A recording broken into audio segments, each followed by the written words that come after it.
तुमचं नाव सांगा. नमस्कार आबा. नमस्कार. हां सुधीर नेवसे, हां. केंजळ ग्रामपंचायत माजी उपसरपंच. सन सन 2005 ते 2010च्या दरम्यान. ओके. हा. पक्ष पक्ष राष्ट्रवादी काँग्रेस, कुठं शरदचंद्र का अजित पवार? पवार कंपनी. बरं बरं. आता हे किती महिन्याचं हे लागन? हे साधारणतः एक 8 दिवसाची झालेली आहे आता. 8 दिवसाचे आहे का? हा हा. बरं बरं. आता काय टाकताय तुम्ही हे? आता हे युरिया आणि 1846 सम्राट. कशासाठी काय उपयोग याचा? आता साधारणतः याला थोडीशी काळुकी येईल आणि 1846 ने या पिकाला जरा फुटवा राहील. हां.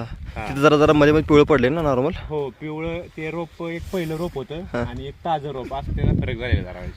इफेक्ट जाणार हा, आहे मध्ये मध्ये काळ पडले जरा. हा हा, मध्ये मध्ये काय पण ते ताजं रोप आहे आणि हे मध्ये मध्ये दिसते पिवळं, हां. ते आंदुगरचं 1 दिवसाचं उपटलेलं आंदुगरचं रोप होतं. एवढं फरक दाखवतं? हा, तेवढा फरक दाखव. म्हणजे जेवढं ताजं रोप तेवढं चांगलं लागेल. चांगलं. हा, लगेच जीव धरते ते लगेच पिकअप घेते. आता ही कुठली पद्धत लागेल?